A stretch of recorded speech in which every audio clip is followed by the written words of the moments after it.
¿Qué tal, chicos? Hola, hola, hola.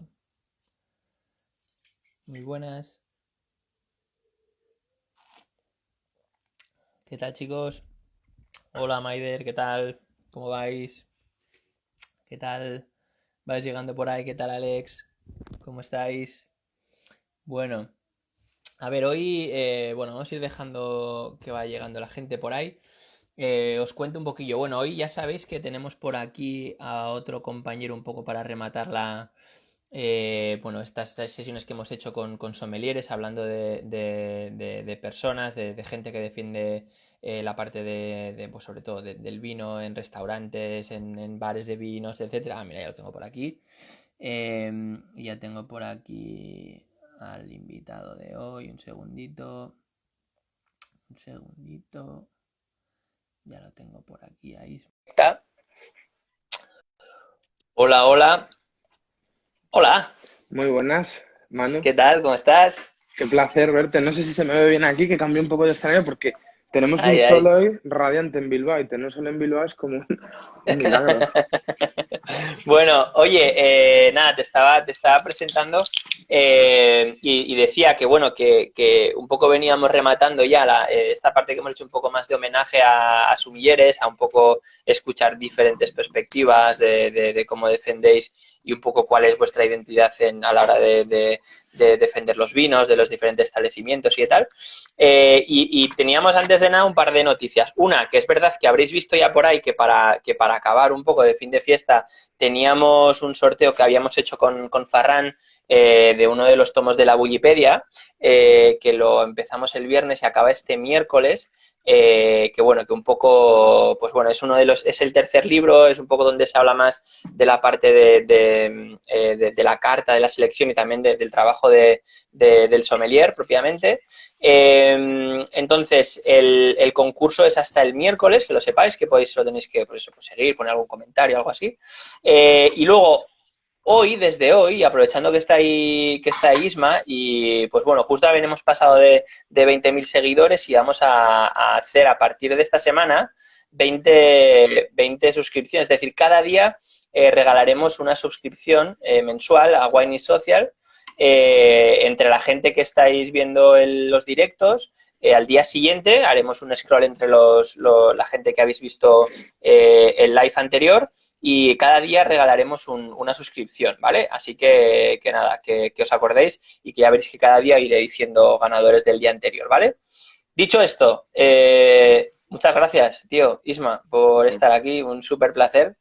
Gracias a ti. Eh, Gracias a ti eh, por y, y, invitarme. na- y nada, lo que hemos estado haciendo es eso, ¿no? Intentar entenderos un poco más, sobre todo gente que os escucha en la parte profesional y también no tan profesional, ver un poco cómo habéis acabado, dónde estáis, que nos contéis un poco más de vuestra trayectoria y demás. Entonces, para los que no te conocen menos, Isma, ¿de dónde vienes?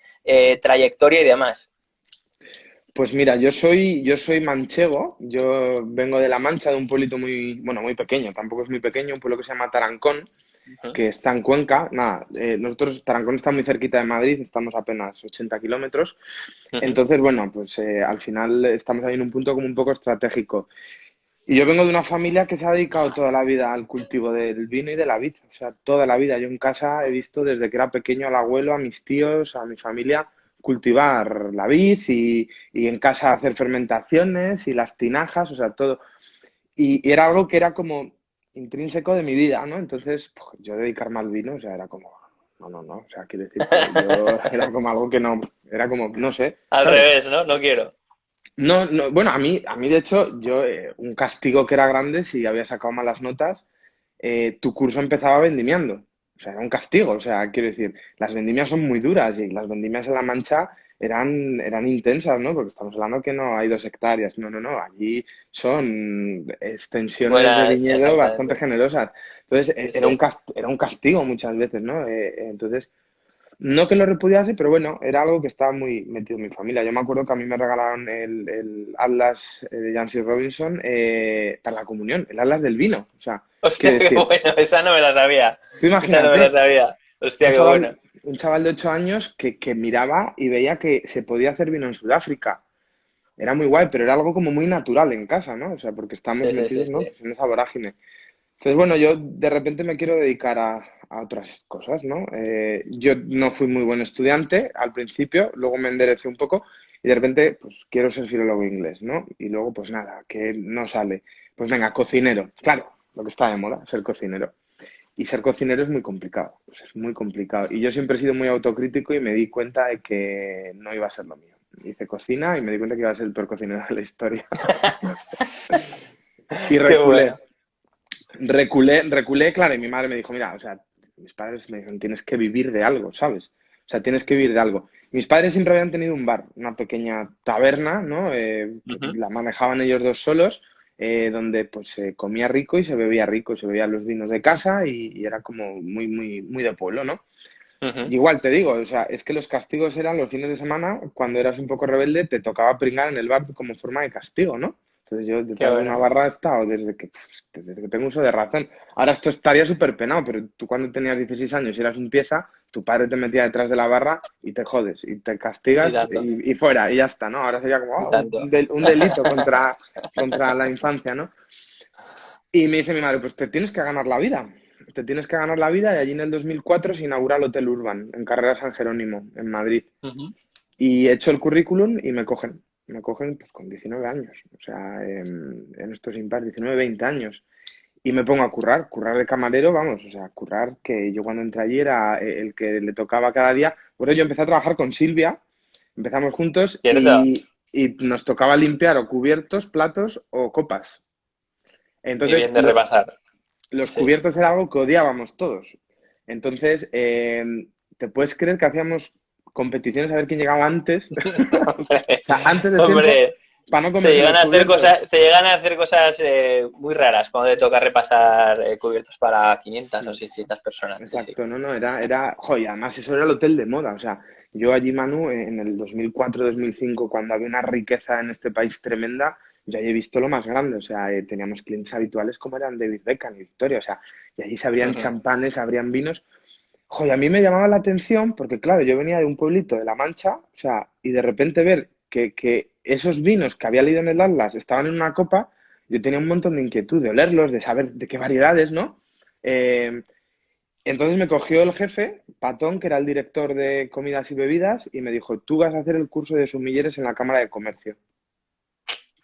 ¿Pero por qué? ¿Eh? Me dijo, porque sí. Dice, porque tú vas a ser sumiller. Y yo digo, ¿yo? Digo, pues bueno. Me dijo, va a ser muy duro, porque es un año muy duro, porque tienes que Mm. trabajar, tienes que hacer el curso, y dice, pero lo vas a hacer.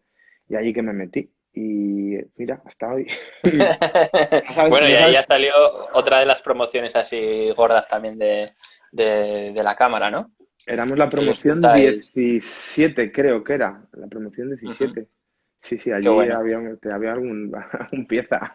Alguno que otro. Oye, y a partir de ahí, porque tú al final estás un tiempo allí, ya empiezas a formarte. Yo me acuerdo ya muchos años después, cuando nos conocemos nosotros, que es bastantes años después, de repente ya empiezas a ponerte mucho las pilas, empiezas ya a profundizar bastante, empiezas también a meterte en el tema incluso de concursar, de intentar estar ahí siempre en la pomada. ¿Cuál es el cambio? El decir, hostia, voy a seguir por aquí hasta lo que de esto. ¿O cómo te empiezas a plantear eso? Yo, mira, el cambio gordo fue después como te digo, yo termino el curso Ujú, estando trabajando en el Europa Eco, en el ujú, restaurante del Hotel Urban. Me dice ujú, Paco, bueno, ya has hecho el curso, ahora te tienes que ir de aquí. O sea, digo, ¿cómo es esto? Dice, sí, porque tienes que crecer. Y me ujú, fui a Kabuki, estuve en Kabuki y, y luego mi gran salto fue en Ramón Freisa. Me acuerdo ujú. que además Juancho Asenjo nos sentó a Silvia y a mí en Del Diego, que es una coctelería mítica de Madrid, en la calle de la Reina. Nos Correcto. sentó, quedamos después de un servicio y nos dijo lo siguiente. Dijo, mira Ismael, tú estás en Kabuki. En Kabuki se va a necesitar un puesto de sumiller. Y tú, Silvia por aquel entonces estaba en Piñera. Ujú, Y se va a solicitar un puesto de sumiller en Ramón Freisa. Entonces, los puestos unos para cada uno. O sea, repartiros la baraja. De aquí tenéis que salir, cada uno coloca en un sitio, porque es así, ujú, porque sois los ujú, sumilleres que necesitan esos dos sitios. Pues ujú, evidentemente a mí me dijo Juancho, tú ya estás en Kabuki, evidentemente ujú. tienes preferencia, ¿no? Entonces yo le dije, digo, ¿sabes qué? Que hay que cambiar, hay que evolucionar. Digo, me voy a Ramón Freisa, proyecto nuevo, me apetece empezar de cero y que Silvia entre en Kabuki, que también es un proyecto nuevo, que al final es como, bueno, pues Y que para empiezas, ella fue súper mega relevante al final para también. ella fue, vamos, fue como el punto de incisión, ¿no? Total, De total. coger ella una carta. Y así Ujú. empezamos. Y en Ramón Freisa, bueno, pues imagínate, yo entro en Ramón Freisa y de repente me encuentro una bodega de 500.000 euros. O sea, verticales de la Romané Conti, verticales de vinos que yo no había tocado en mi vida. Y ahí digo, hostias, te tienes que poner las pilas. O sea, tienes que empezar a Correcto. estudiar, a aprender. ¿Y por qué Pingus tiene este precio? Pues igual hay que empezar a viajar, a ir a conocer el Ujú. viñedo de Pingus, hay que empezar a ir a conocer este viñedo y empiezo a moverme, a moverme, a moverme, porque digo, es que, claro, o sea, la exigencia del cliente que hay aquí es tremenda y yo tenía un complejo de poder sentirme pequeñito ante esas Mm. botellas que decía, es que tengo que comerme el mundo con Y esto. los miedos también, ¿no? Que eso, que muchas veces una de las cosas que te mueve un poco a seguir profundizando y tal, que lo hablamos todavía con Diego, es al final también el miedo a estar en el renuncio ¿no? Ahí, estar en escena y que te pillen, pues bueno, que no, a veces no pasa nada, tampoco hay que volverse loco, no pasa nada, oiga, pues no sé, ahora mismo vuelvo, no se preocupe, tal, le explico, pero bueno, es que tienes miedo cada vez que sales a escena de, hostia, esto no lo controlo, tal. Hmm. Mira, a mí Ramón me dio un consejo súper bueno, me dijo, mira, aquí hay muchas referencias, porque yo cogí una carta que llevaba arrancada como 6 meses y el sumiller que había, bueno, Ujú, pues no cuajó y marchó, pero la carta no era mía. Claro, ujú. imagínate moldear una carta, pues es que ya yo no sé cuánto, había 1.000 y pico referencias al principio, era una locura, Manu, o sea, era una locura para alguien que nunca había ejercido de sumiller 100%. Yo empiezo en un sitio pequeñito, voy creciendo, no, ¡pum! Ahí, de repente. A mí me decía Ramón, mira, tú al día estudiate 10 vinos, que son los que tienes que recomendar y los demás vinos que te los pidan, ¿sabes? Entonces, te tienes, sobre todo tienes que tener la seguridad que si tú recomiendas algo, lo conoces muy bien. Y Eso si es. alguien te pregunta por un vino y no sabes algo, díselo claramente. Pues mira, no lo sé. Y ya está. Pero si lo recomiendas tú, cerciórate de que Claro, lo conoces bien, claro. correcto, Entonces, bueno, correcto. y eso fue una lección totalmente de decir, pues ¿sabes qué? O sea, tienes razón. O sea, decir no lo sé, o sea, es que no es malo, o sea, Sí, cuando no sí. lo sabes, No, no, mejor que lo que decías tú, de ese está miedo claro. escénico de decir, digo algo y me dicen, no, pues esto no es así, y dices tú ya, hostia, me han pillado. ¿Sabes? No, o Sí, sea, es sí, además tontería. eso ya solo ya entras en una esto viciosa que ya, o sea, es imposible, no es bueno, no es recomendable. Y luego al final la aritmética de lo que dices, que al final en el día a día, oye, cada día, hoy me pongo con una zona, hoy me pongo con 5 vinos, hoy me pongo con 5 productores y al final es mucha información, ¿no? Exacto. Oye, bueno, están preguntando por ahí ya que qué estás bebiendo, qué estás bebiendo, qué habéis abierto. ¿Qué estoy viendo? Pues mira, como son las 7 de la tarde, nosotros estos días estamos comiendo súper tarde, me he abierto un vino un poquito así de tarde, ¿no? De tardeo. No sé si conoces. Esto es No, el bueno, y además abafado. he visto la etiqueta alguna vez, pero no lo conozco. Esto es el abafado molecular de Luis Pato. Es un vino dulce que interrumpe la fermentación con control de temperatura. El abafado molecular, el tinto, y esto es 100% vaga. Es una vaga de 9 grados que tiene una acidez Qué y bueno. tiene una jugosidad y una frescura que es tremenda, ¿no? La vaga ya sabes que es súper salina. Es un vino dulce salado, no sé, es tremendo. Qué Y es un bueno, vino qué muy, bueno, muy qué de bueno. tarde para estar aquí Yo, yo, charlando yo, contigo. yo he tirado de lo que me recuerda también un poco a ti, que últimamente hemos hecho cosas con Hungría y demás. Fui algo de la frontera justo, de la frontera de Austria con Hungría. Es un productor austríaco, pero es una Haslevelu. Se llama H17, es una Haslevelu macerada con pieles de Mainklang, de un productor así bastante chulo de la zona, que hace cosas bastante diferentes. Bueno, y otra de las preguntas que te han lanzado aquí, que esta es muy complicada de responder, oye, ¿cuánto te has gastado en aprender? Esto al final lo pregunta mucha gente, oye, claro, pero hay que hacer mucha inversión, ¿no? ¿Cómo es esto? ¿Cómo se lo explicas tú a la gente? Es que yo fíjate que a mí el problema no es cuánto me he gastado, el problema es cuánto voy a necesitar todavía gastarme en seguir aprendiendo, ¿no? Porque eso es una inversión, Es pero imposible. fíjate qué bonita es una inversión que es en placer también, ¿sabes? Porque, o sea, aprendes disfrutando. Entonces, es un gasto como que no te das cuenta, pero No, no, no lo está sé. claro. Es que es imposible de saber. Imposible, imposible de contar. Oye, más cosas. Sales un poco ya bueno, cuando sales ya de Madrid y ahora ya hablando del presente y de los últimos años y demás. Claro, allí bueno, hablamos de Nerú ahora un poco. Es un cambio que notas tú cuando llegas a Nerú, porque ya al final, hostia, llevas unos años ya también. Ya es casi como indisociable de Isma de Nerúa, ¿no? ¿Qué significa el cambio? ¿Qué significa ya para ti el proyecto? Pues mira, yo si te digo la verdad, me vine acojonado, porque dije, es que cambio Madrid, dejo mi gente después de tanto tiempo y me vengo a un sitio donde he venido solamente por turismo, porque bueno, yo de Nerúa me enamoré en el año 2005 en una exposición del surrealismo. Hubo muchas piezas del surrealismo que vinieron al museo en una exposición tremenda. Imagínate, había obras de Miró, había obras de Dalí, que yo soy un fanático. Y vine y me quedé a comer en lo que era el gastronómico, que en Nerva ni existía. Y me enamoré. O sea, fue un flechazo. Yo dije, este tío es un puñetero genio. O sea, me acuerdo que había un plato que era una pieza de potro con un melocotón y el postre eran unos perrechicos que estaban pasados como por una especie de nitrógeno con un almíbar y quedaba con una capa congelada de almíbar y eran como, o sea, perrechicos frescos de postre. O sea, yo decía, Qué bueno. digo, aquí se lo tiene que pasar pipa el sumiller, digo, tiene que estar con un estrés tremendo porque maridar esto es maravilloso. Y dije, wow, siempre había sido algo que había admirado. Me acuerdo que había un plato que era una cebolla, tratada como un bacalao, con un pilpil de pimiento, y al final a mí me parecía algo arte, ¿no? Me parecía, y era como estás en el Guggenheim, que es uno de los museos de vanguardia del mundo, ¿no? Y esta cocina es que no, vamos, que ni al pelo. Y yo dije, guau, tremendo, tremendo. Entonces me di cuenta de que la vacante quedaba libre y dije, bueno, no la vamos a jugar, vamos a cambiar, vamos a romper, porque sí que yo en Madrid ya estaba un poco acomodado y dije, vamos a romper, ¿no? Digo, necesito, de esto que necesitas Un cambio. desinflarte para volver a inflarte, ¿no? Entonces todo el mundo decía, pero en Ramón Freixas que habéis conseguido en año y medio 2 estrellas Michelin, Pues es que lo necesito, lo necesito. Mi persona necesita empezar otra vez de cero y ir construyendo, ¿no? Y bueno, me ofrecieron la posibilidad, hice la entrevista, me cogieron y empecé. Y yo estaba acojonado, o sea, no te voy a mentir, ¿sabes? Porque igual llegas a un restaurante con una carta que no es tuya, pero sí que es verdad que la carta era más discreta, más moldeable y me permitía jugar con mucha más facilidad. Y ahí es donde empecé pues a jugar, yo por ejemplo, algo que me obsesionó fue el chacolí. Yo el chacolí no tenía ni idea y mi concepto era un concepto bastante poco bueno. Me recorrí en los 2 primeros años casi todas las bodegas de Vizcaya, conociendo lo que aquí pasaba. Joder, me enamoró. Y sobre todo me enamoró la cultura que hay en el País Vasco a la hora del comer y del beber. El valor que se le da.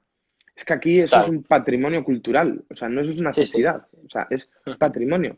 Ya no es esta cultura del pincho, que es la cultura famosa, exportable. No, no. Joder, es que aquí hay sociedades gastronómicas muy El día a serias. día y el tenerlo claro, que quieres ir a cocinar, que quieres ir a comer, a compartir cosas con gente, que eso es la gran clave de la zona, ¿no? Exacto. Oye, y, por ejemplo, de las cosas que más, al final empiezas a coger ya bueno, ya llevas bastante tiempo allí y empiezas o la sensación que da por lo menos siempre desde fuera, es que hay como mucha simbiosis, ¿no? Como que en la parte del vino empieza a coger como esta especie de sensibilidad también de Josean y de que hacéis cosas como muy similares en el sentido de que intentáis siempre ser como muy precisos con los matices, buscar lo que haga falta para llegar a esos puntos de equilibrio, a veces dentro del vino, a veces fuera del vino, ¿no? También. Cuenta un poco cómo viviste tú ese cambio también, de cómo elegir tus vinos y tu carta y demás. Claro, tú imagínate que cuando llegas a un restaurante lo primero que te tienes que dar cuenta es que hay una oferta gastronómica que Uh -huh, tienes que respetar. Y cuando digo oferta gastronómica, no digo que hay una manera de cocinar. Hay una manera de cocinar, hay una manera de beber para cocinar y hay una manera de atender, porque son los 3 pilares fundamentales, ¿no? Para mí en un restaurante uh vas -huh, a comer bien, a beber bien y a que te atiendan muy bien, ¿no? O sea, con uh esas -huh. 3 máximas Total. el éxito está garantizado. Entonces tú tienes que entender un poco que la filosofía esa del restaurante, ¿no? Uh -huh, Se te tiene que contagiar, pero ya no contagiar, sino que se te tiene que meter dentro de tu ADN. Yo muchas Ujú, veces, a veces digo, mi casa, mi casa, mi casa, porque Nerúa, y me quedo así, digo, bueno, es que al final no es mi casa, pero luego digo, no, no, si es que es mi casa, ¿sabes? O sea, después de 8 años aquí, es mi casa.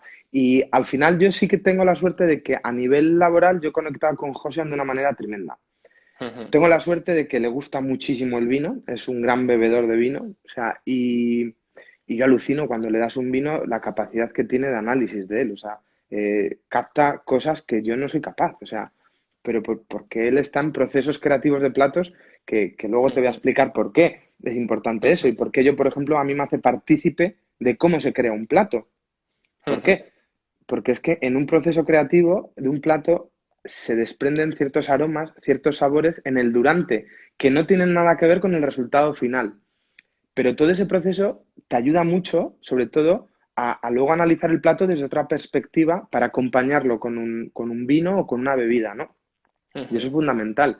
Y a mí eso me encanta, ¿no? Porque eso te da una herramienta de trabajo tremenda. Entonces yo me acuerdo que llevaba 8 meses y José me dijo, toma una chaquetilla porque estoy harto de mandarte la americana al tinte. Entonces cada vez que te metas en cocina te pones la chaquetilla, ¿no? Y me hizo una Qué chaquetilla bueno, de cocinero, ¿sabes? Como, bueno, es verdad. qué Y guay. fue muy bonito.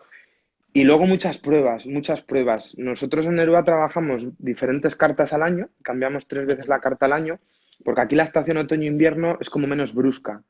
La ujú, primavera es el momento donde la huerta despierta, aflora, el mundo vegetal es como un paraíso. Y luego, bueno, el verano, que es tal vez la época donde menos ingredientes tenemos, pero bueno, ujú. es otro cambio, ¿no? Al final la naturaleza manda. Total. Y esos cambios son preciosos. Porque yo tengo mucho tiempo para ese análisis. Ujú. Esta primavera, esta carta de primavera que nos hemos quedado a una semana de cerrarla definitivamente, llevaba hecha desde el año pasado. Ah, yo tengo un año para estudiar, entender, preguntar y decir, ¿dónde voy a buscar los vinos? Aquí, aquí. Entonces, Y una eso, cosa que eso mola. en la línea de lo que dices, que también nos preguntan mucha gente en los lives, cuando habéis pasado sobre todo en estas últimas semanas los sommeliers, os preguntan un poco sobre cómo a veces organizar o cómo plantear esas cartas, los maridajes o incluso esas compras. Tú, por ejemplo, tienes un sistema bastante chulo y como bastante organizado, decir, no, mira, yo quiero este maridaje o esta carta y voy a adecuar digamos, mis compras y mi oferta muy concreto a esto. Yo igual necesito 30 botellas de esto y 25 de esto y 40 de esto y tal, ¿no? Y como que lo metes mucho en cajas en función de la oferta o de la carta. Exacto. Al final, todo esto es muy bonito, pero no deja de ser un negocio. Y las compras es uno de las cosas que yo más he aprendido, ¿no? Ujú, Sobre todo a gestionar una carta a nivel monetario y que sea rentable, ¿no? Y eso es ujú, algo súper importante. Y tu jefe ahí va a estar muy contento y es donde te va a dar opción a comprar lo que quieras dentro de ese orden, ¿no? ujú, Entonces, bueno, esto te da mucha tranquilidad porque tú organizas un maridaje y luego sí que ha habido evolución. Al principio me obsesionaba mucho. Llegaba temporada. Necesito 90 botellas de este vino. Te llamo, Manu, necesito 90. Tío, es que no hay 90 de este vino. Pues bueno, venga, dame 40 y cuando se acaben ya buscaré otro, ¿no? Pero sí ujú. que intentas organizarlo todo muy bien porque esas cartas se estandarizan, porque aquí no hay riesgo. Sí que es verdad que últimamente nos hemos dado cuenta que en Nerúa el maridaje de 10 mesas lo piden 8. Pero claro, imagínate, llegas tú y dices, quiero el maridaje, no me gustan los vinos naranjas. Y en el maridaje hay dos vinos naranjas. Pues yo tengo que tener ese margen de maniobra. Entonces, nos hemos Ujú, dado cuenta que tenemos que empezar a tener comodines y que dentro de ese momento que te obligas un poco a improvisar, que esa ujú. improvisación esté guionizada, ¿no? Eso es. Porque, y Tener sobre como todo, las respuestas ya más o menos, saber, mira, puedo tirar por aquí, por allí, poco como te preparas también los maridajes, por ejemplo, para un concurso, ¿no? Que dices, no sé lo que me van a decir, pero yo voy a tener claros esas 7 8 9 10 herramientas y por ahí juego, ¿no? exacto, y que en Que, mitad del servicio no digas, ¿qué abro? Y igual si abro esta exacto, botella, el coste se me dispara. No, no, todo, eso todo es. en orden. Que otra de las cosas interesantes y que Nerúa ha sido uno de los, no sé si, yo creo que uno de los sitios donde se han fijado muchos sommeliers es como habéis, como lleváis ya muchos años repensando el maridaje no estrictamente desde la perspectiva del vino. Habéis salido de la zona del vino muchas ocasiones para adecuaros a platos concretos, a productos concretos y sobre todo incluso desde fuera del alcohol, que esto es otra parte súper importante, ¿no? Exacto, mira, en el 2012 yo cuando entro, la Metre me plantea una cosa. Me dice, Ismael, me he dado cuenta que nosotros al estar en un punto turístico donde tenemos un flujo de gente que viene, va, vienes en el coche, te vas luego a San Sebastián, vienes de paso, te quedas o quieres seguir visitando el museo, hay mucha gente que vemos que no bebe alcohol. No bebe alcohol o porque no le apetece o no bebe alcohol por un tema de salud o por un tema de circunstancias, ¿no?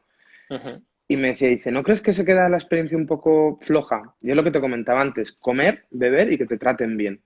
Y decía, yo, ujú. hostia, es verdad, digo, es que aquí tenemos que hacer algo. Vamos a hacer un maridaje sin alcohol. Y el maridaje sin alcohol surge de eso, de la necesidad de dar Mm. al cliente la opción de poder beber algo cuando no puede, no quiere o no debe tomar vino. Entonces, bueno, Exacto. empezamos manos a la obra en el año 2012. Desde que hemos empezado hasta ahora tenemos como unas 65 bebidas diferentes con sus recetas estandarizadas. eh, y fue precioso porque ha sido un camino buah, que nos, o sea, así impresionante. Empezamos con hierbas, empezamos tema infusiones, Licuados, hacíais, sí, sí, exacto. sí. Y ahora esto ha cambiado muchísimo. O sea, te puedo decir que hay una esencia, por ejemplo, super heavy que es cacahuete y apio. O sea, tenemos una bebida de cacahuete. O sea, Qué imagínate. Y es, Pero seguís teniendo, o sea, o veis que hay un cambio así de mercado grande. Porque, por ejemplo, en Noruega, en Escandinavia había mogollón de necesidad de tener siempre tus 10 12 bebidas de calidad, sin alcohol, bueno, o coctelería sin alcohol, buenas sidras sin alcohol, buenos refrescos sin alcohol, cervezas de jengibre o otro tipo de elaboraciones, pero sin alcohol. ¿Empezáis a tener mucho cliente que os pide esta opción, exprofeso? muchísimo, muchísimo. Y ha aumentado la oferta muchísimo. Date cuenta que, mira, hay mucha gente que cuando tú llegas, una pareja, ¿no? Que Ujú, o ella está embarazada y al final yo me he dado cuenta de una cosa. Cuando él pedía maridaje, ella no pedía nada, es que la mesa se ujú, quedaba súper descompensada. Y muchas ujú. veces, por no crear esa descompensación, incluso tú que te apetece tomarte un maridaje, no te lo pides por respeto a tu mujer que no va a beber nada y te pides un par de copas de vino, ¿no? Ujú, Fíjate, ahí estábamos viendo una necesidad donde teníamos que buscar incluso fomentar la venta de la bebida en Nerúa. Es decir, vamos a crear el ujú, maridaje sin alcohol. Es muy fácil encontrarte en Nerúa una mesa de dos, o de tres, o de cuatro, y que haya maridajes mixtos. O sea, es un curro de ujú, narices, pero adaptarlos o incluso mezclarlos. Alguien dice, mira, es que ¿cuántos vinos son? Pues son 10 vinos. Es que mira, no me veo es capacitado a mucho. tomar 10 vinos. ¿Vale? Lo hacemos con 5. 5 vinos, tanteas un poco, qué estilo te gusta, qué te gustaría, mira, pum, y pum, 5 esencias. Y haces un maridaje mixto. Y eso es la bomba Ujú. porque No estás te obliga adaptando. tanto, ¿no? Ujú. Exacto. Y eso es fundamental. Y cada vez más, muchísimo, muchísimo. Oye, y otra cosa que hay como mucho debate por ahí, dentro de la parte de los maridajes sin alcohol y demás, ¿qué opinas tú o cómo ves tú el tema de las desalcoholizaciones y de los vinos sin alcohol y demás? ¿Cuál es tu opinión personal? Uf. Mira, justo estuvo un señor aquí en una especie de foro que se hace gastronómico, que ha Ujú, inventado una máquina con una universidad en Estados Unidos que es la desalcoholizadora. Y estuvo comiendo ujú, en Nerúa. Y estuvo sentado en ujú. la mesa. Entonces yo cuando me enteré, le enganché por banda y dije, bueno, voy a exprimir a este señor a ver qué me cuenta. Y estuvimos como 3 horas hablando. Claro, él plantea algo que a los que podemos pensar o a los que pueden pensar de forma muy ortodoxa en el mundo del vino les va a sonar raro. Pero es que él habla de un producto diferente. Claro, yo Ujú. le decía, digo, pero es que este productor que ha cogido, ha hecho un vino, lo ha metido en una botella, tú le estás cambiando el producto. Y él me decía algo muy básico. Es que el guisante lágrima de este productor, depende del cocinero que lo toque, es diferente. Es como si ese productor de guisante lágrima se ofende. Usted deme un guisante Ujú, lágrima bueno, luego ya veré lo que hago con él. Y él me decía, es que el productor que te da vino, depende cómo lo trates, cómo lo manejes y con el plato que lo pongas, su vino es totalmente diferente también, ¿no?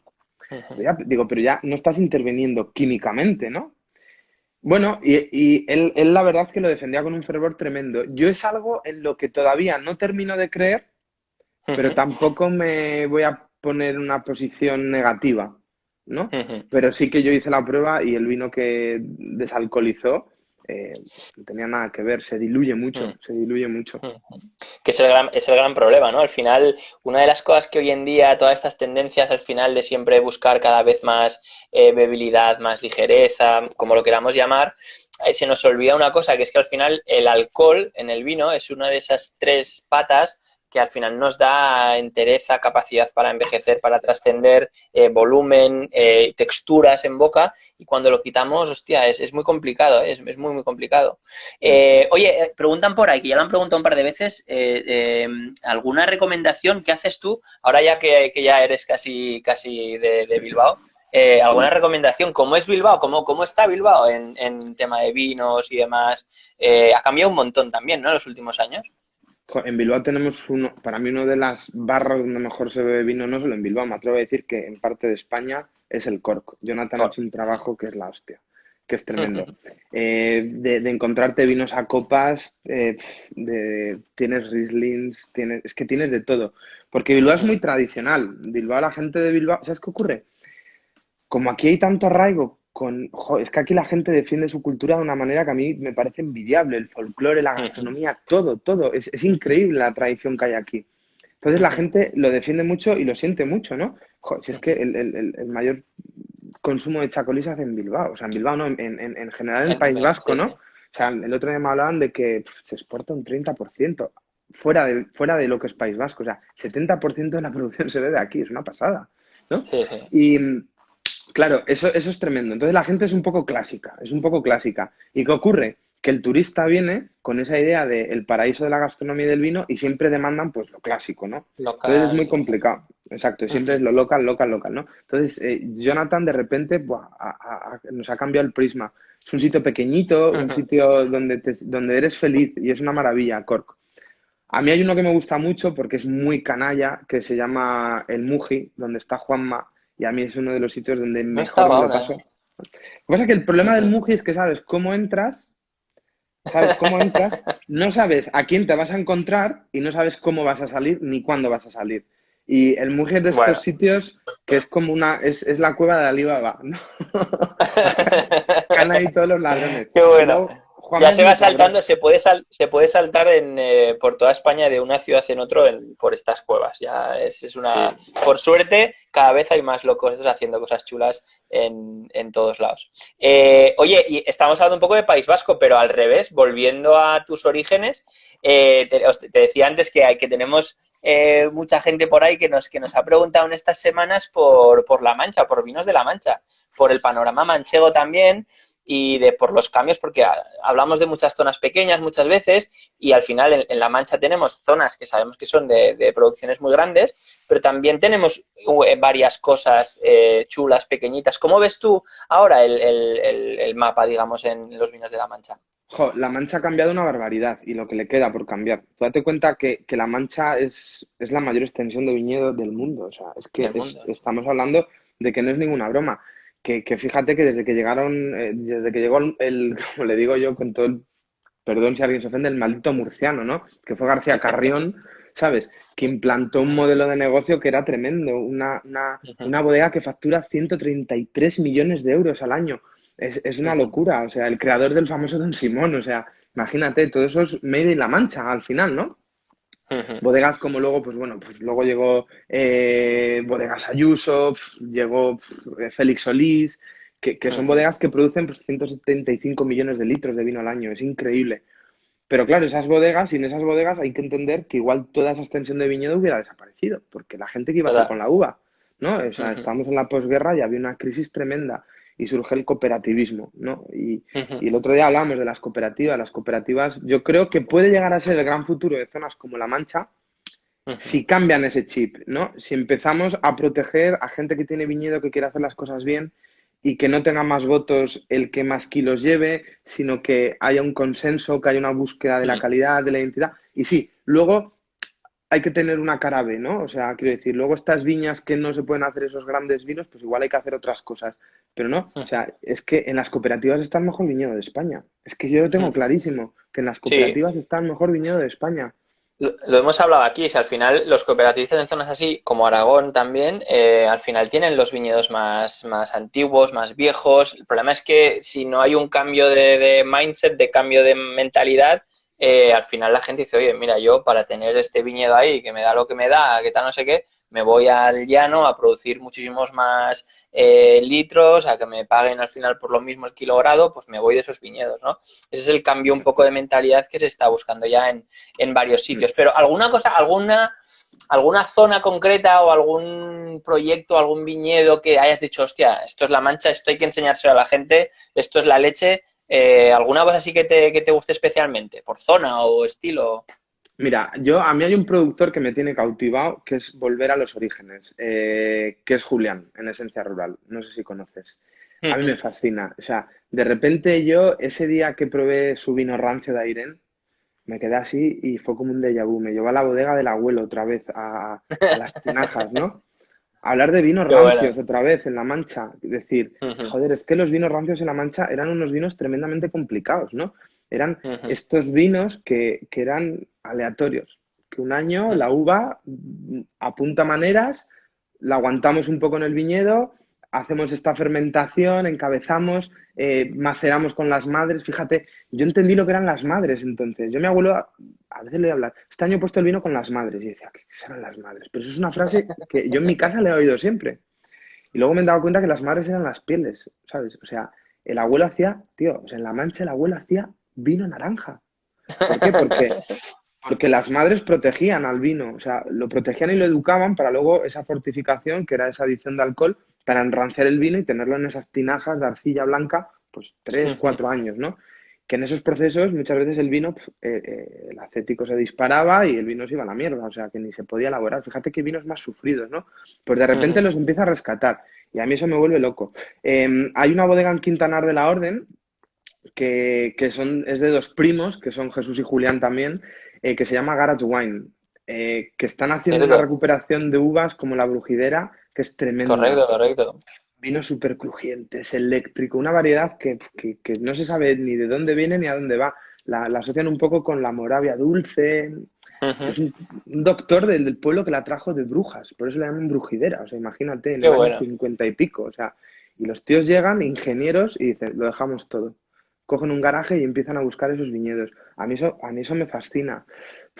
Luego hay una cosa que me merece todos los respetos. Los grandes duques que llegaron a La Mancha y instauraron grandes bodegas, como pueden ser el Marqués de Griñón, que además ambos los hemos perdido en Justo, esta mierda de exacto. crisis, es una gran pérdida, y el señor Cortina, ¿no? Con Valle García y los vinos del Marqués de Griñón. Estos vinos te pueden encajar o no en tu estilo, pero estos han marcado un hito en La Mancha. Una Total. búsqueda de Sí, la sí. calidad, una técnica que hasta entonces era mucho más descuidada, y Y cuidado te, con y el te ibas tiempo. fuera, y te ibas fuera de España y los sigues viendo. Y yo, ojo, me acuerdo en el restaurante que teníamos cosas de Griñón, cosas de calzadilla también, pagos también, porque la filosofía está del pago en una zona en donde ha habido, digamos, como viñedos muy grandes, como cobró un especial sentido en cuanto a valor añadido el concepto del pago, ¿no? ¿Esto cómo lo ves tú? Desde allí, y de hecho desde allí el concepto del pago en una zona tan grande, ¿cómo es fácil de explicar esto, no? ¿Lo ves, no lo ves? Claro, tú imagínate que estamos en un mar de viñedo. Es que La Mancha, tú coges la carretera que va desde Cuenca a Albacete y solo es viña, viña, viña, viña, viña. Pero los agricultores ya saben, cuando tocan los viñedos, dónde está mejor, dónde está peor. Entonces, yo creo que eso nace de la necesidad de crear una diferenciación. Ujú, Porque si no, estandarizar una zona. Date cuenta que La Mancha, además, es una zona con un clima bastante sano, bastante agradable para la uva. ujú, Somos el paraíso del rendimiento, ¿no? Entonces, estas parcelas, estos pagos, estos viñedos singulares, hay que tratarlos de forma diferente. Tú no puedes ujú, entender una extensión de 15 hectáreas igual que una viña que tienes en un paraje, en un valle, en un ujú, altiplano, en un ujú, monte, ¿sabes? Que te das cuenta de que es algo súper singular y que es algo que ujú, dices tú, es que esto hay que expresarlo. Ojo, esto es la expresión del terroir al final, ¿no? Es decir, ujú, esto hay que tratarlo de una forma diferente. Y esto vamos a ujú, jugar a otra liga, vamos a jugar a otra cosa. Entonces, eso es fundamental en una zona de tanta extensión. Y eso yo creo que, que poco a poco se irá haciendo más, sobre todo, y sobre todo porque hay más conocimiento. Porque antes los agricultores, aunque sí tocaban la viña y sabían lo que pasaba, pero ahora hay un análisis que se hace desde el conocimiento técnico incluso, de por qué esta viña es Ujú. mejor, porque se hace una calicata, porque aquí, porque tal, porque la orientación, porque tal, ¿no? Y Y antes, se ve más el potencial sacándole, exprimiéndole más que lo que te da, digamos, per se, ¿no? Sin hacer nada o en exacto, una perspectiva más de presente o de corto plazo, en un análisis más a largo plazo y decir, hostia, es que igual con este vino puedo hacer un vino que ahora igual no es la leche, pero que dentro de 10 años va a ser la leche y para exacto, eso hay que controlar mucho. va a ser la bomba, claro, y Eh, eso es, ¿Qué te iba a decir? Más cosas. Hemos hablado un poco de País Vasco y un poco de La Mancha, pero una cosa que os queremos escuchar a todos decir es un poco cuáles son vuestros, si no fetiches, las cosas que realmente dentro del mundo del vino os han marcado en cuanto a estilos o a veces es una experiencia en un viñedo, en un viaje. ¿Cuáles son un poco alguna de esas cosas que te definen a ti, que realmente te definen? mira, a mí un mundo que me cambió, sobre todo la perspectiva de entender el vino fue el Riesling. Y el Riesling me obsesionó en una cosa, que era la acidez. Yo soy un Ujú, obseso de la acidez. He tenido ujú. fases de verdad problemáticas, ¿no? Buscando muchísima acidez siempre en los vinos. Pero el Riesling a mí me cambió mucho, mucho la perspectiva. ¿Por qué? Porque yo me encontraba unos vinos con una acidez tremenda, pero con una complejidad aplastante. Y cómo era Ujú. posible conjugar muchas veces la acidez con el azúcar residual, que los vinos siguieran siendo frescos. Y yo cuando me metí en ese mundo, me cambió el concepto y empecé a entender muchas más cosas. Algo, por ejemplo, de lo que siempre renegaba, esos gustos a madera tan intensos, ¿no? Y empecé a leer entre líneas, empecé a entender la barrica de una forma diferente, y empecé a entender que la barrica muchas veces era necesaria, ¿no? A no Ujú. repudiarla. Antes era un vino recién sacado al mercado, madera, para mí era como, era Satanás, ¿no? Era un problema. Y eso me cambió mucho y me ayudó a entender los vinos de una forma sobre todo a leer más entre líneas. Ujú. Yo siempre lo voy a decir, y mi primer viaje a Borgoña. Mi primer viaje a Borgoña fue tremendo, o sea, fue una locura. Además, fui de la mano de uno de los que eran mis padrinos, que era Miguel Laredo, de Taberna Laredo, o sea, que me llevó de la Qué mano. bueno. Yo tendría 24 años, o sea, me putearon como a nadie, o sea, no te imaginas, porque estos eran unos cabritos, pero jo, me sentí súper querido y me sentí súper arropado y estos, aunque me puteasen, me hacían entender el valor que tenían las cosas que estaba viendo, que estaba tocando, que estaba probando y las cosas que había a mi alrededor. Y a mí eso me ayudó mucho a respetar. Y luego hay un gran personaje en mi vida, que es mi abuelo. Mi abuelo fue la persona que más me puso los pies en el suelo y mi abuelo me pegó un par de lecciones, que hay una de ellas que la tengo tatuada en el alma, y mi abuelo fue el que me enseñó a respetar el vino como un producto que tiene una complejidad tremenda, porque es que hasta que una uva se decide plantar, una variedad se planta, se desarrolla, se vendimia, se fermenta, se embotella, pueden pasar muchas cosas y hay un trabajo tremendo. Hay un trabajo sobre Ujú. todo de una simbiosis entre el hombre y la naturaleza que no es muy grata a veces. Entonces a Ujú. mí me dijo una vez una gran frase, como te voy a decir alguna vez que un vino es una mierda, te voy a dar en toda la boca. O sea, que Es no te buena esa, ¿eh? guste, exacto, no te guste no quiere decir, pero si no te gusta un vino, la culpa no es del vino, es tuya, ¿sabes? Deja el vino tranquilo. Y decía, jo, es verdad. Y mi abuelo además era un gran bebedor. O sea, mi abuelo era un Mm. personaje que se bebía todos los días 2 botellas de vino. O sea, jo, y murió casi con 90 años. O sea, que el tío, además, Qué en bueno. plena, ¿no? Y un hombre de campo curtido, ¿sabes? Jo, un agricultor manchego con las manos llenas de callos, de durezas. O sea, que era un tío que tocaba la viña. O sea, era un viticultor, ¿sabes? O sea, Sí, era sí, sí, sí, sí. pasión. Qué bueno, qué bueno. No, y es verdad, ¿eh? Que hay que aprender mucho de eso también, que hay un respeto detrás de todas las botellas que hay que tener y que hay que valorar y más allá de eso, pues ya veremos cada uno subjetivamente lo que opina o lo que no, ¿no? Oye, más cosas que ves, esto pasa muy rápido. Cuéntame alguna cosa de cómo ves, porque de un poco de que hemos hablado un poco con todos también, ¿no? De la profesión, de en qué momento estamos, de cómo ves el mercado del vino y en concreto dentro del mercado del vino la figura del sommelier. ¿Qué nos falta o cómo podemos seguir avanzando y demás? sabiendo que nos viene ahora una un poco gorda. Mira, yo me he dado cuenta de una cosa en estos días que es muy bonita. Y sobre todo cuando se han originado estas charlas que hemos estado haciendo, eh, que hay que humanizar el vino. Es la única manera de llegar a la gente, humanizando el vino. Tenemos que conocer a las personas que hay que detrás, porque es que el vino, sin el ser humano, no tiene historia, porque es el ser humano el que decide siempre, ¿no? Entonces, eso es fundamental. Y yo ponía un ejemplo que es un poco frívolo, pero ponía un ejemplo. Y ponía un ejemplo con cantantes, ¿no? Ujú. ¿Por qué Isabel Pantoja o por qué Lola Flores se convirtió en una gran cantante?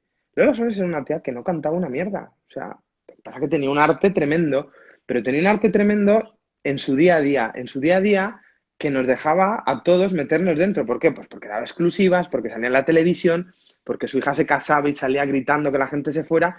Y eso te hacía muchas veces entender la manera de actuar de esa persona y le dabas un Ujú. valor a su música. Pues con el vino pasa lo mismo. ¿Tú cómo puedes darle valor a Vega Sicilia si no conoces la historia humana de Vega Sicilia? Es que es imposible. En el momento que conoces la Ujú. historia humana de Vega Sicilia, tú te postras ante los pies de ese vino, independientemente que sea tu estilo o no. Y los humilleres Ujú. tenemos que ser capaces de entender eso. Vamos a dejarnos de hablar de estas historias frívolas. No, es que a mí eso no me interesa nada. Yo soy muy poco Ujú. técnico en ese aspecto. Es que no me gusta. Ujú. No me gusta porque la gente te mira con una cara como diciendo, ¿qué pasa? Y hay que Ujú. abrirse más. Y yo creo Y que, aparte sobre... es abrir, es hablar para un público como muy, muy concreto, muy pequeñito, ¿no? Si nos Exacto. ponemos a hablar de esas cosas y no, y es más de como una cuestión de compartir y poner en común cosas y demás. Oye, preguntaban por aquí una cosa, una pregunta que es muy, muy, muy, muy buena. Marcos Vaquero me ha apuntado. Te decía, Josan, además apuesta por los sabores como muy puros, con mucha precisión, tal, ¿no? Dice, ¿esto os lleva o te ha llevado a apostar un poco más por vinos, el habla de naturales o que tengan menos intervención o que sean como más directos o tiene algo que ver, tiene mucho que ver? Pues que esto es abrir un melón bastante gordo, el tema Sí, natural. sí. El otro día dijo Pitu una frase que a mí me fascinó, que hay que hablar de vinos de naturaleza, más que de vinos naturales. Y eso tiene toda la razón del mundo. Total. La madera es natural, o sea, la madera viene de un árbol, o sea, viene de un árbol que está plantado en la tierra, que ha tenido raíces y que se ha desarrollado, ¿no? Entonces, ¿puede ser la madera un ingrediente para elaborar vino? Puede ser, o sea, y un vino natural. Es que, ¿sabes qué pasa? Es que yo el término natural es algo que todavía que no me termino de creer. Y Ujú. ahora igual se me echan me echo a los pies de los caballos. Y tú que me conoces sabes que yo apuesto por vinos que respeten sobre todo la identidad de la zona. Eh, pero yo no soy un enemigo acérrimo de buscar esa pureza en el vino. Yo soy sobre todo un obseso de buscar la perfección de un vino por y para ese plato. Y Ujú. si ese vino necesita un poco de sulfuroso, no pasa nada. Es que no Ujú. pasa nada, porque lo que no podemos hacer es de por el camino, porque el camino sea de una manera u otra, olvidarnos del placer que nos puede dar eso, ¿no? O sea, Ujú. no tiene sentido, no tiene Que, sentido, ¿sabes? Que al final un vino no te cause placer porque tu mentalidad es de determinada manera. que visto desde la otra, ya me ha recordado a la botella que has abierto, visto desde la otra perspectiva, también puede ser que, por ejemplo, que no haya volátil, tampoco tiene por qué ser estrictamente necesario. Y estoy pensando en Luis Pato, en vinos súper clásicos, súper tradicionales, que no son precisamente perfectos, que tienden a tener cosas que a veces hay gente que les puede llamar más rústicas, menos rústicas, pero hostia, un vino de pato antiguo, esas volátiles siempre un poquito tal, tampoco son perfectas desde la técnica, ¿no? Pero son matices y cosas Exacto. diferentes Al final, y que también mira, suman. recurriendo a la frase de Pito, en Elba buscamos vinos de naturaleza. ¿Por qué? Porque hacemos una cocina donde nos inspiramos profundamente en la naturaleza. Porque la huerta, porque el entorno, porque nuestro Cantábrico, porque nuestra zona vivimos de ello, ¿no? De la naturaleza, ¿no? Las cocinas se Ujú. nutren de la naturaleza. Pues Mm. en el B intentamos buscar lo mismo, vinos de naturaleza, ¿no? Ujú. Qué bueno. Oye, y otra cosa, porque ahí otra parte, digamos, del debate que hemos tenido con muchos y que yo creo que es otra pregunta que nos iremos haciendo cada vez más en los restaurantes es cómo gestionar el debate un poco de local es decir, de trabajar con vinos, con productos locales, pero por otro lado, con tener una carta y una propuesta abierta al mundo. Es decir, ¿cuál es ese balance que hacéis vosotros de, hostia, vamos a meter cosas locales, pero podemos trabajar con casta de nuevo mundo? ¿Cuál es ese equilibrio o ese juego que hacéis vosotros? Yo siempre digo que hay que... es que, ¿sabes qué pasa? Que esto me lo preguntas hoy y te voy a contestar una cosa. Me lo preguntas dentro de 6 meses y igual te contesto otra, ¿no? Es así. Pero mira, yo creo que lo local hay que defenderlo siempre y cuando creas en ello. Porque Ujú, defender lo local por defender lo local no tiene sentido. Tienes que creer en ello y tienes que confiar en ello. Yo, por ejemplo, lo más local que tenemos aquí, que es el chacolí. Bueno, pues ujú, yo creo que el chacolí es un producto de calidad donde ha ganado, sobre todo el vizcaíno, ha dado un paso de gigantes y ha ganado muchas mesas. O sea, son vinos ujú, muy serios. Y pienso en ujú. bodegas pues tipo Gorondona, tipo Ichasmendi. Tenemos a Ogier, que está haciendo unos vinos que te va de las manos, Brutales. ¿no? Ujú, Tremendo. ¿No? Entonces, defender esas cosas, claro, es que es como no vamos a defender esas cosas locales. Es que sería un delito ujú. no hacerlo, ¿sabes? ¿No? Pero yo siempre pienso que en los restaurantes tienes que tener siempre esta Macedonia que te permita luego jugar y sorprender. O sea, a mí me decía el otro día, un día sorprendimos a un alemán con un vino alemán. O sea, que eso es maravilloso. Que venga un alemán a Mm, Bilbao buscando algo local y que de repente en un maridaje le saques un vino alemán que no conoce, de una añada un poco más madura y diga, pero esto es una locura con este plato. O sea, por muy local qué bueno. que busques algo, nunca le va a encajar mejor que esto. Y eso es Total, precioso. Y eso es muy bonito. total, Entonces yo creo que total. no hay que cerrarse a nada. Y luego también, yo hace poco me pasó además en el País Vasco, con una clienta ahí amiga que es una pasada, que es una tía con unos principios y con un criterio súper personal, que me hablaba de que, hostia, que estaba intentando acercar un poco la carta, ¿no? Y como que intentar que, hostia, pues no traer vinos de... Pues ella, por ejemplo, me ponía el ejemplo de Australia, ¿no? Hostia, es que no quiero traer nada de Australia porque al final, pues solo por la huella que tiene, por tal, por no sé qué. Y es el problema de que hablábamos, discutíamos con ella de que claro que es curioso porque en la comida, por ejemplo, en la parte sólida, no nos ponemos esas limitaciones. Hablamos de ingredientes japoneses o sudamericanos, por ejemplo, y nadie se plantea ninguna duda, ¿no? Pero parece como que en el mundo del vino cuesta salir tan lejos o cuesta traer cosas. ¿Por qué es esa, por qué crees que es esa barrera ahí rara en lo líquido? Al final es el mundo más desconocido. Yo, Manu, por ejemplo, o sea, Chile. O sea, yo no tengo ni idea de Chile o de Argentina. No tengo ni idea porque, ¿sabes qué ocurre? Y esto yo creo que tiene mucho que ver con el miedo al fracaso que tenemos. El ser humano es uno de los animales que más tiene miedo a fracasar.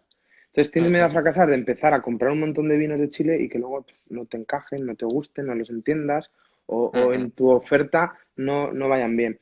Son inversiones al final que son grandes también, ¿no? O sea, porque comprar, o sea, partidas grandes pues es una inversión, ¿no? En el restaurante y tienes que ir con ese cuidado y ese miedo al fracaso, ¿sabes? O cómo revertirlo luego. Pero claro, mientras que sigamos teniendo ese miedo, nunca vamos a descubrir realmente lo que pasa en Australia, en tal. Y lo que dices tú, es paradójico que te compras un coche japonés y no tienes ningún problema y luego tienes miedo de comprarte, ¿no? Yo siempre he dicho esto. A mí me mosquea mucho cuando dice, no, yo soy productor de vino natural. Hostia, si tienes un todoterreno que te chupa 50 pavos de gasolina cada 100 kilómetros. Correcto, total, O sea, tal vamos a cual. ser vamos a ser un poco coherentes, ¿no? O sea, vamos a ser un Mm, poco coherentes. Entonces, bueno, ojo, que respeto, ¿no? Que digas, quiero dejar mi huella de carbono por lo que a mí me compete en unos mínimos, ¿no? ujú, Pero al final es muy difícil. Yo siempre digo que por la boca muere el pez y hay que tener mucho cuidado con lo que hacemos porque siempre va a haber algo que nos contradiga y tenemos que estar total, dispuestos a quitarnos la razón, ¿no? Que eso es muy total. difícil. Oye, me quedan dos por lo menos que tengo apuntadas. Una es, desde la parte de la sumillería, que hemos estado hablando mucho de esto, ¿cómo gestionas? Hemos hablado un poco de los sin alcoholes ya, pero ¿cómo gestionas lo que no es vino? ¿O cómo intentáis trabajar o implementar eso? ¿O tú, cómo de importante es para ti? O dices, oye, mira, me centro más en el vino. ¿Cómo gestionáis esta parte que no es vino dentro del restaurante? ¿O tú como sommelier? Como sommelier? Sí, bueno, al final nosotros, dentro de lo que no es el vino, le hemos dado mucho protagonismo al maridaje sin alcohol como oferta, porque, mira, nosotros tenemos mucha relación y sobre todo Josan tiene mucha relación con Italia, conecta mucho, luego tenemos algún cliente internacional muy bueno y siempre nos ha hablado del futuro, de maridar con cócteles y estas cosas. Pero, jo, eso tiene un trabajo tremendo. Crear una carta de cócteles, manejarla, defenderla. Necesitas una persona mínimo o dos personas que en un Solo para menú eso. con sus tempos lo vaya manejando. Entonces, ahí sí que nos hemos centrado mucho en el vino, que la verdad es que yo siempre lo he dicho, el vino en el fondo es fácil porque no lo tenemos que hacer nosotros. Pero en los maridajes sin alcohol sí que le hemos dado caña. Incluso hay temporadas que ofrecemos aperitivos sin alcohol, ¿no? Ujú, Y es muy bonito porque esa coctelería igual puede ser más básica si ese maridaje sin alcohol la aderezas con una bebida alcohólica, pues con un vermut, con una ginebra, ujú, con un whisky, ¿no? O sea, que al ujú. final estamos creando unas bases, unos complementos que para coctelería pueden ser la bomba también, ¿no? Y que Qué nos lo bueno, ponen mucho más fácil. No, pero date cuenta que eso tiene un curro tremendo. Nosotros las total. producciones de maridaje sin alcohol las tenemos que hacer 3 veces por semana. Porque como no llevan ni conservantes ni nada, o sea, nos duran el día que lo hacemos y al siguiente empiezan a oxidar, pierden Ujú. matices y lo sacamos para el personal o igual le hay que producir incluso más. En temporadas un poco más potente que te pillo una semana así, jo, y a veces hay recetas de bebidas que necesitan mínimo 2 días. O Ujú, sea, quiero ujú. decirte, Total. porque haces la bebida, la tienes que clarificar, luego la tienes que... son procesos súper lentos. Entonces, eso Ujú, nos absorbe muchísima energía. Y ahí estamos todo el día de brainstorming. Porque claro, ujú. yo creo una bebida con el jefe de I+D y es tremenda. Pero claro, luego esa bebida hay que sacarla y estandarizarla, que sea viable en un servicio de Una 30 personas. receta, correcto. Entonces llega José y dice, esto está muy bueno, pero esto está muy bueno para hacerlo aquí y jugar, pero esto no lo podemos materializar en el día a día del restaurante. Necesito una persona Total. solo para que me haga esta bebida. O sea, no es viable, ¿no? Ujú, ¿Sabes? ujú. Encima tiene un precio súper Eh, democrático. Oye, y una última antes de nada, que nos pregunta mucho la gente también por el tema de la cata, de esta parte más del concurso, de la parte de la formación teórica. Tú has estado, por ejemplo, ya varias veces también. ¿Cómo o qué le dices tú o qué consejos le dices tú a la gente que, por ejemplo, que empieza en esto, por dónde tirar? Eh, cómo lo ves tú o qué consejo le das a la gente que está escuchando que quiere seguir formándose o ver cosas? Mira, la formación es bebiendo y viajando. Eso es fundamental. Eso es como mejor te formas. Bebiendo, viajando, miento, y compartiendo. O sea, yo aquí tengo un montón de vinos que me está costando un montón de trabajo abrir y aquí encerrado en casa. Entonces, no los abro porque los quiero compartir, porque quiero aprender de la gente que los prueba y de esas Total. sinergias. ¿Sabes cuándo te das cuenta sobre todo que evolucionas? Cuando desaprendes. Cuando de repente esa ficha de cata que tú tenías interiorizada y que abrías un vino y estabas obsesionado con la capa, con el color, con no sé qué, con los primarios, y de repente te das cuenta de que lo vas desaprendiendo eso y dices tú, joder, es que estoy evolucionando, ¿no? Ya te he dicho, yo soy súper poco técnico, yo no, yo soy súper mal catador, yo en los concursos cuando he ido nunca gano, porque yo soy un paquete, yo soy malísimo, yo voy al concurso por el cachondeo de estar con vosotros, de encerrarnos en una habitación 15 personas y fulminar 30 y pico botellas de vino. Yo voy por eso, Es ¿sabes? cierto, es cierto, es cierto.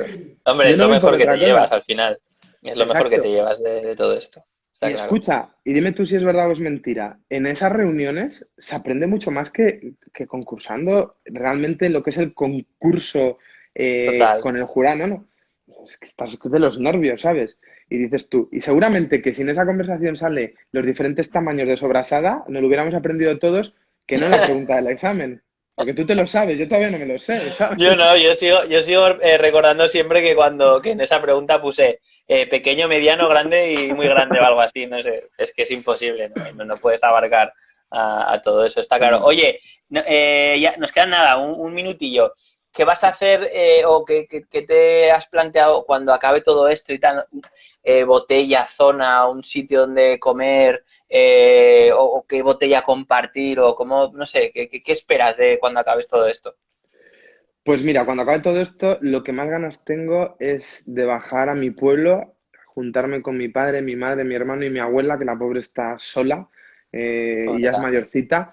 Y tengo unas ganas de estar con ellos y la botella me da igual, es que me da exactamente lo mismo, pero la botella, sea la que sea, se convertirá en memorable, estoy Qué seguro, bueno, porque eso, total, como dice total. Juancho, será un vino vivido, ¿sabes? Eso es. Más que bebido. Eso es. Oye, que nada, que poco más, que no queda mucho, pero nada, yo quería aprovechar para agradecerte, brindar un segundillo contigo, que luego también lo que os digo siempre y estas semanas, que al final el sommelier y los hosteleros y los restauradores al final vienen mal dadas y vienen épocas durillas, hay que estar más arrimando el hombro que nunca, hay que ir a visitar estos fenómenos allí a sus casas y disfrutar de ellos. Y lo dicho, que muchísimas gracias, que seguimos en contacto, que estamos aquí y que lo dicho, que nos vemos muy pronto y que muchas gracias por estar aquí. Nada, oye, Manu, a ti un placer, gracias por la invitación y eso. Salud y fuerza. Salud, ánimo a todos. Hasta pronto.